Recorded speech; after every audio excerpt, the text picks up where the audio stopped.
January 18th. This morning we continue to the southward.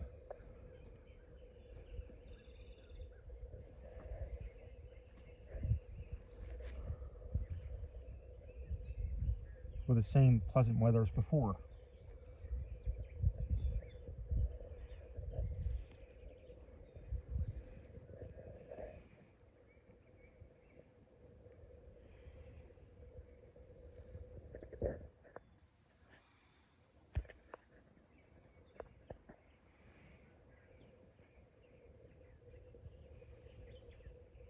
The sea was entirely smooth, the air tolerably warm, and from the south to the northeast,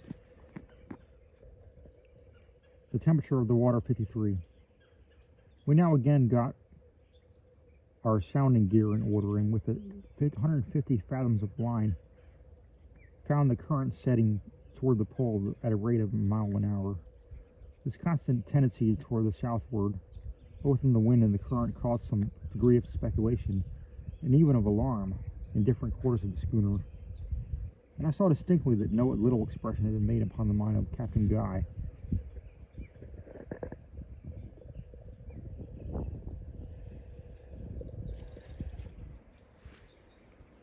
He was exceedingly sensitive to ridicule, however, and I now finally succeeded in laughing him out of his apprehensions.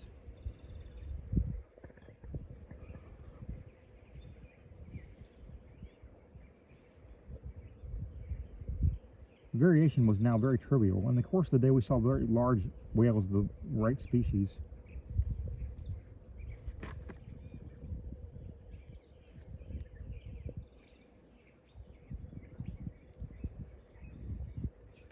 And innumerable flights of albatross passed over the vessel. We also picked up a bush full of red berries like those of the hawthorn, and the carcass of a singular looking land animal.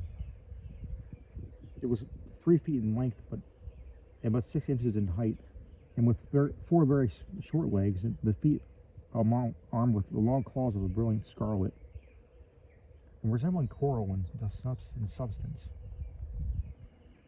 The body was covered with a straight, silky hair, perfectly white. The tail was peaked like that of a rat, and about 1.5 feet long. The head resembled a cat's, with the exception of the ears. These were flopped like the ears of a dog. The teeth were the same brilliant scarlet as the claws.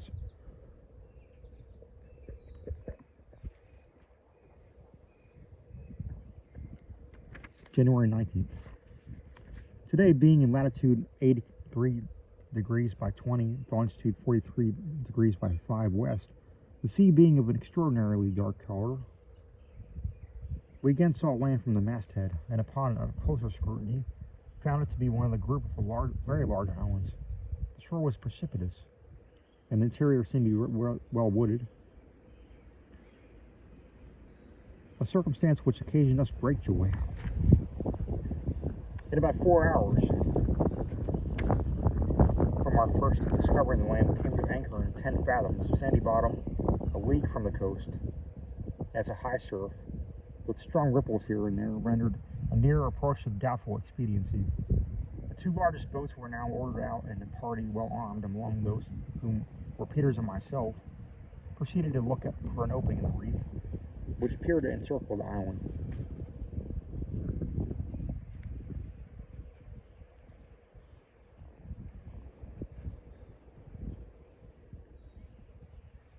After searching about for some time, we discovered an inlet,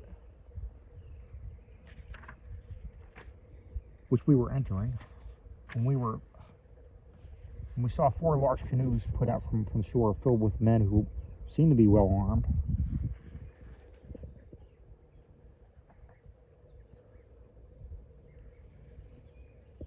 We waited for them to come up, and as they did, we moved with great rapidity. We were soon within hail.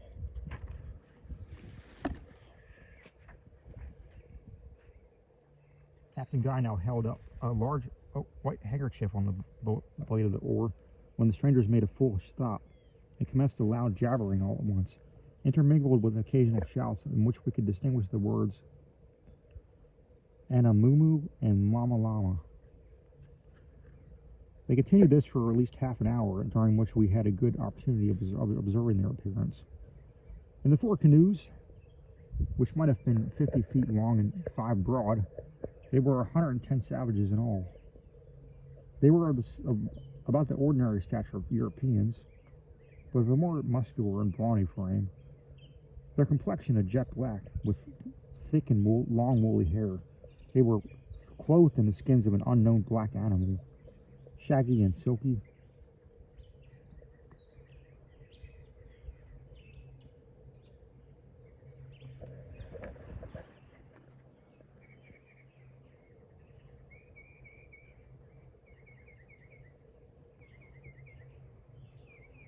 And made to fit the body with some degree of skill, the hair being inside, except where it turned out above the neck, wrists, and ankles.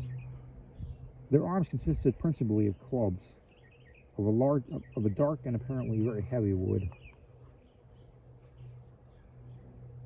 Some spears, however, were observed among them, headed with flint, and a few slings. The bottoms of the canoes were full of black stones about the size of a large egg. When they concluded their harangue, for it was clear that they intended their jabbering for such, one of them seemed to be the chief, stood up in the prow of his canoe and made signs for us to bring our boats alongside of him. This him we pretended not to understand, thinking it the wiser plan to maintain, if possible, the interval between us. As their number more than quadrupled our own, finding this to be the case, the chief ordered the 3 other canoes to hold back, while he advanced toward us with his own.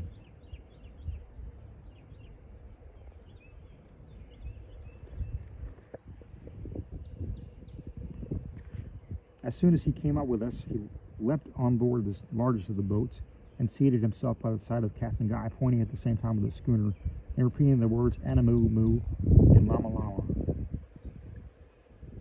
We now put to the vessel, the 4 canoes following at a little distance. Upon getting alongside, the chief evinced symptoms of extreme surprise and delight, clapping his hands, slapping his thigh and breast, and laughing obstreperously. His followers behind joined in his merriment, and for some minutes the din was so excessive as to be absolutely deafening. Quiet being at the length restored, Captain Guy ordered the boats to be hoisted up as a necessary precaution, and gave the chief, whose name we soon found to be Two-Wit, to understand that we could admit no more than 20 of his men on deck at one time. With this arrangement, he appeared perfectly satisfied and gave some directions to the canoes. When one was approached, the rest remaining about 50 yards off. 20 of the savages now got on board and proceeded to ramble over every part of the deck and scramble among the rigging, making themselves much at home and examining every article with great inquisitiveness. It was soon quite evident that they had never before seen any of the white race, from whose complexion, indeed, they appeared to recoil. They believed the Jane to be a living creature, and seemed to be afraid of hurting it with the points of their spears, carefully turning them up. Our crew was much amused with this conduct of Two-Wit, with one instance. The cook was splitting some wood near the galley, and by accident struck his axe into the deck, making a gash of considerable depth. The chief immediately ran up and, pushing the cook on one side rather roughly, commenced to half whine, half howl, strongly indicative of a sympathy in which he considered the sufferings of the schooner, patting and smoothing the gash with his hand, and washing it from a bucket of seawater which stood by. This was a degree of ignorance for which we were not prepared, and for my part, I cannot help thinking some of it affected.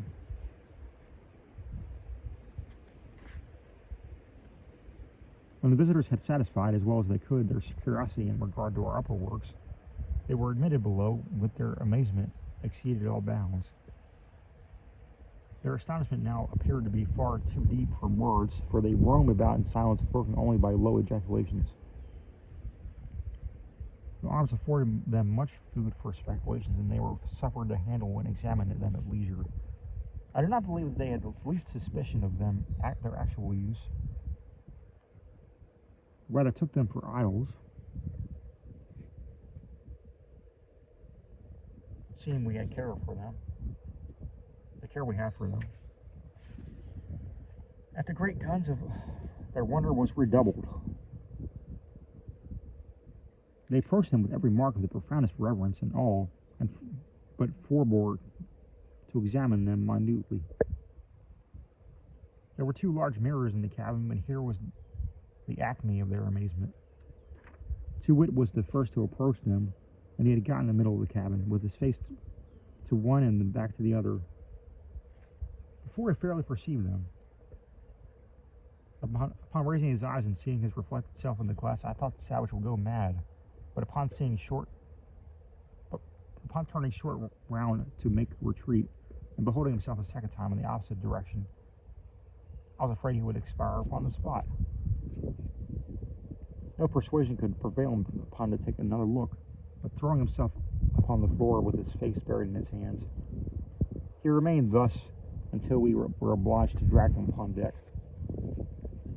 The whole of the savages were admitted and born in this matter, 20 at a time, Too-wit being suffered to remain during the entire period.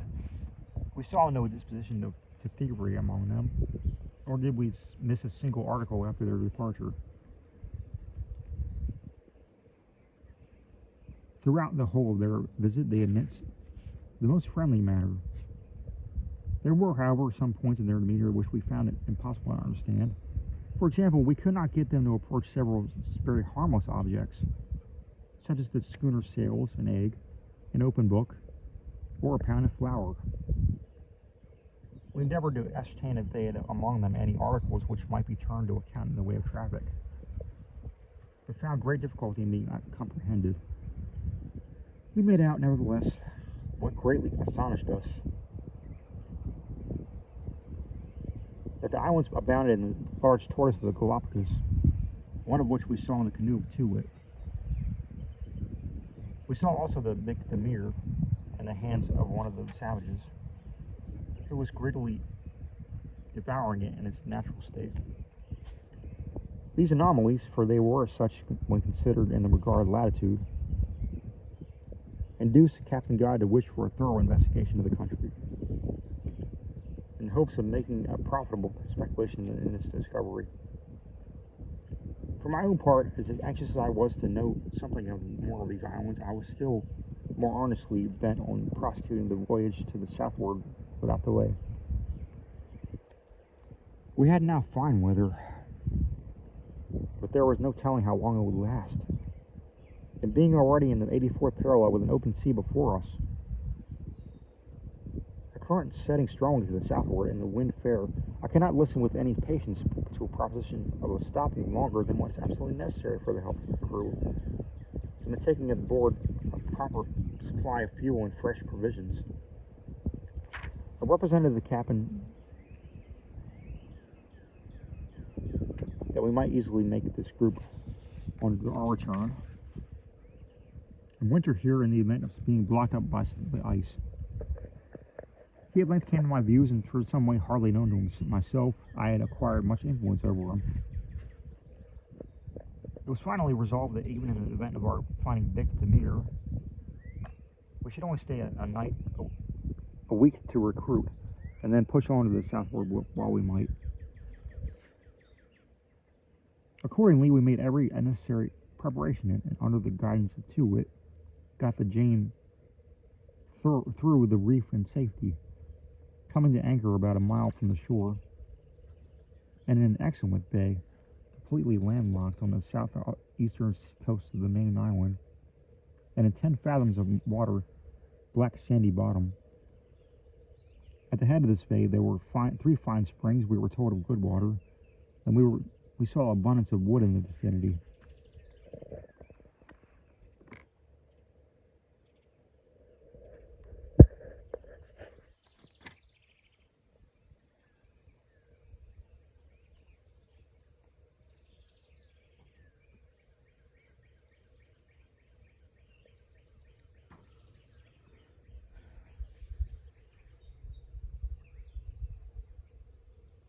4 canoes followed us in, keeping, however, at a respectful distance. Too Wit himself remained on board, and upon dropping our anchor, invited us to accompany him on shore and visit his village in the interior. To this, Captain Guy consented, and 10 savages being left on board as hostages, a party of us, 12 in all, got in readiness to attend to the chief. We took care to be well armed, yet without evincing any distrust.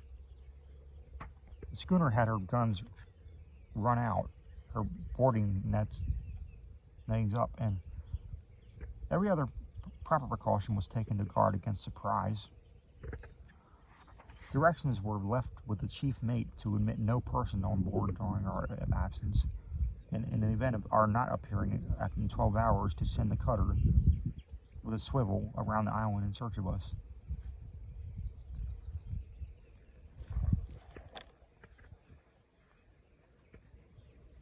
At every step we took inland, the conviction forced itself upon us that we were in a country differing essentially from any hitherto visited by civilized man. We saw nothing with which we had been formerly conversant. The trees resembled no growth of either the torrid, the temperate, or the northern frigid zones, and were altogether unlike those of the lower southern latitudes we had already traversed. The very rocks were novel in their mass, their color, and their stratification, and the streams themselves, utterly incredible as it may appear, had so little in common with those of the other climates that we were scrupulous of tasting them, and indeed had difficulty in bringing ourselves to believe that their qualities were purely that of nature. At a small brook which crossed our path, the first which we had reached, Too Wit and his attendants halted to drink.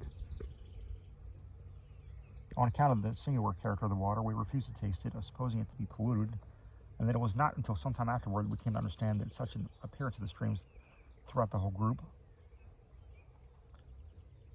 I am at a loss to say, to give any distinct idea of the nature of this liquid, and cannot do so without many words.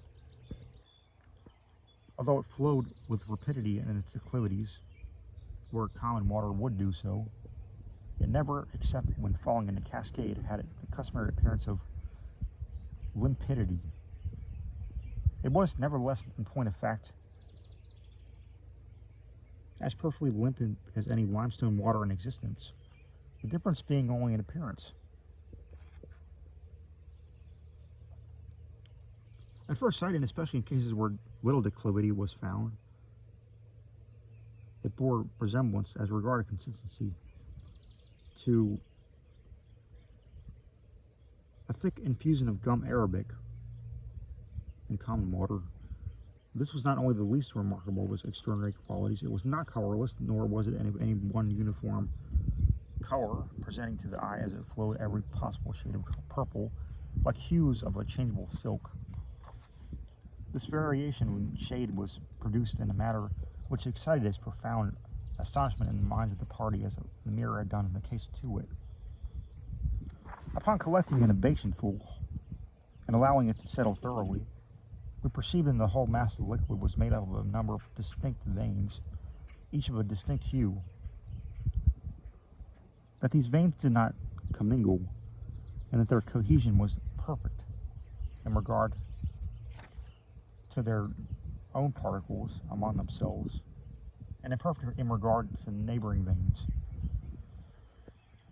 Upon passing the blade of a knife athwart the veins, the water closed over it immediately, as with us, and also within withdrawing it, all traces of the passage of the knife were instantly obliterated. If, however, the blade was passed down accurately between the two veins, a perfect separation was effected, which the power of the cohesion did not immediately rectify. The phenomena of this water formed the first definite link in the vast chain of apparent miracles with which I was destined to be at length encircled.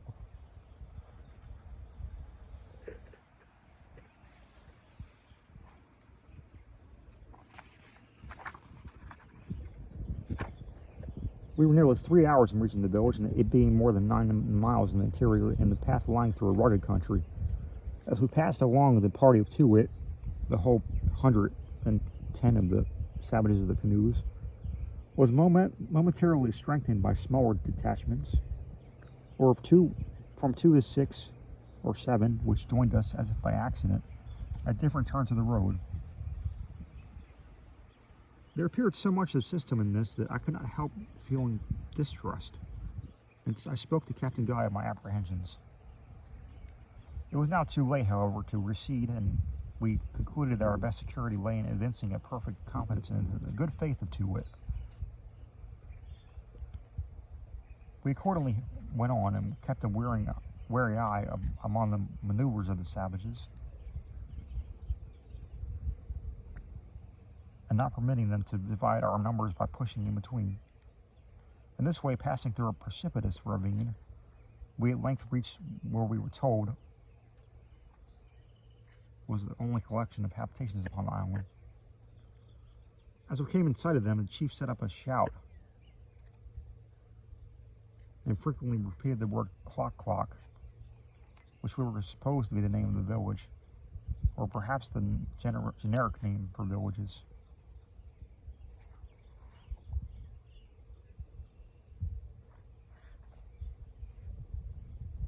The dwellings were of the most miserable description imaginable, and unlike those that even the lowest of the savage races, with which mankind are acquainted, were of no uniform plan. Some of them, and these we found to belong to the Wampoos or Yampoos, the great men of the land, consisted of a tree being cut down at 4 feet from the root, with a large black skin thrown over it, and hanging it in loose folds upon the ground. Under this the savage nestled. Others were formed by means of rough limbs of trees, and with withered foliage upon them made the recline at an angle of 45 degrees against a bank of clay, heaped up without regular form to the height of 5 or 6 feet. Others were mere holes dug in the earth perpendicularly and covered over with similar branches. These being removed when the tenant was about to enter, and pulled on again when he had entered. A few were built among the forked limbs of the trees as they stood, the upper limbs being partially cut through so as to bend over upon the lower, thus form a thicker shelter from the weather. The greater number, however, consisted of small, shallow caverns, apparently scratched in the face of a precipitous ledge of dark stone, resembling fuller earths, with which 3 sides of the village were bounded. At the door of each of these primitive caverns was a small rock, which the tenant carefully placed before the entrance upon leaving his residence. For what purpose I could not ascertain, as the stone itself was never of sufficient size to close up for more than a third of the opening.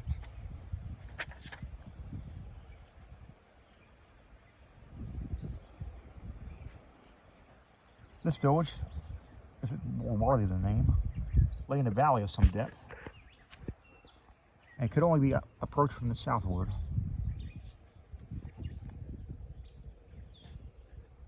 The precipitous ledge, of which I have already spoken, cutting off all access in other directions. Through the middle of the valley ran a sprawling stream with the same magical-looking water which has been described. We saw several strange animals about the dwelling, all appearing to be thoroughly domesticated. The largest of these creatures resembled our common hog in the structure of the body and the snout. The tail, however, was bushy and the legs slender as those of the antelope. Its motion was exceedingly awkward and indecisive, and we never saw it attempt to run. We noticed also several animals very similar in appearance, but of a greater length of body, and covered with a black wool.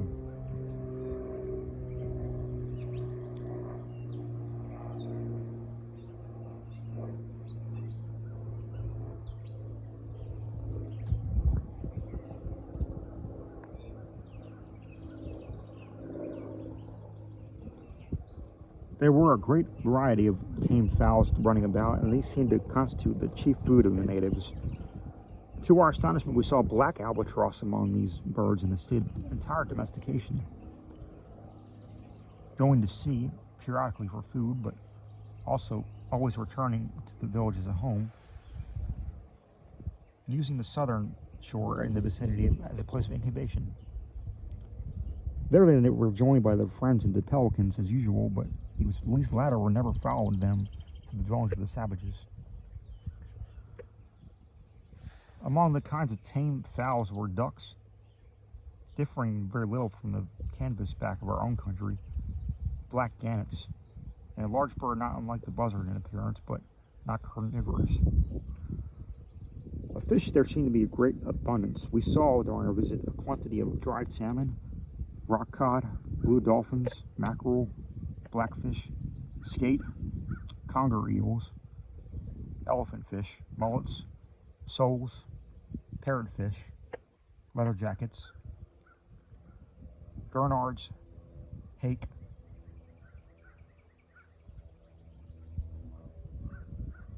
flounder, paracudas, and innumerable other varieties. We noticed too that most of them were similar to the fish about the group of the lower Auckland Islands, in a latitude as low as 51 degrees south. The Galapagos tortoise was also very plentiful. We saw but few wild animals, none of large size or of a species of which we were familiar. One or two serpents of a formidable aspect crossed our path, but the natives paid them little attention, so we concluded that they were not venomous.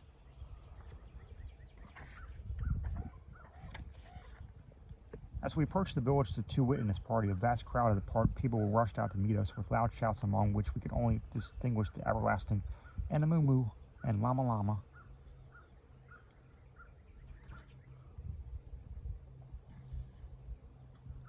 We were much surprised at perceiving that one or two of the exceptions, that these newcomers were entirely naked, the skins being only used by the men of the canoe. All the weapons of the country seemed to be in the possession of the latter, and for there was no appearance of any among the villagers. There were a great many women and children, the former not altogether wanting in what might be termed personal beauty.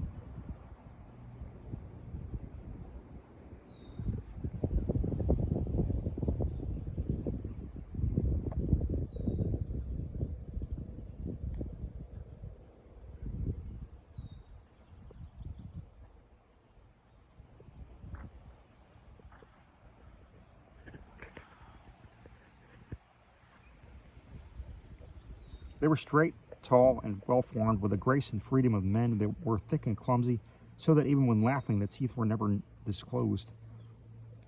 The hair was of a finer texture than that of the males. Among the naked villagers, there might have been 10 or 12 that were clothed, like the party of Too Wit, in dresses of black skin, and armed with lances and heavy clubs. These appeared to have great influence among the rest, and were always addressed by the title of Wampu. These two were the tenants of the black-skin palaces.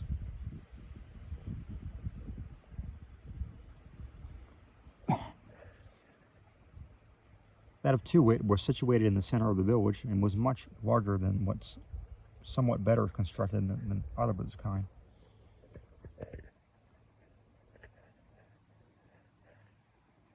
The tree which formed its support was cut off at a distance of 12 feet or thereabout from the root, and were several branches left just below the cut. These served to extend the covering and in this way preventing its flapping about the trunk. The covering too, which consisted of four very large skins fastened together with wooden skewers, were secured at the bottom with pegs driven through it and in the ground. The floor was strewed with a quantity of dry leaves by way of carpet.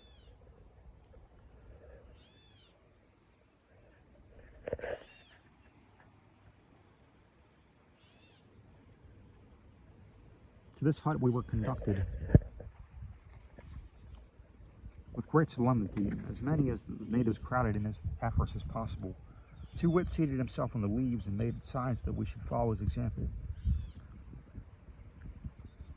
This we did, and presently found ourselves in a situation peculiarly uncomfortable, if not indeed critical.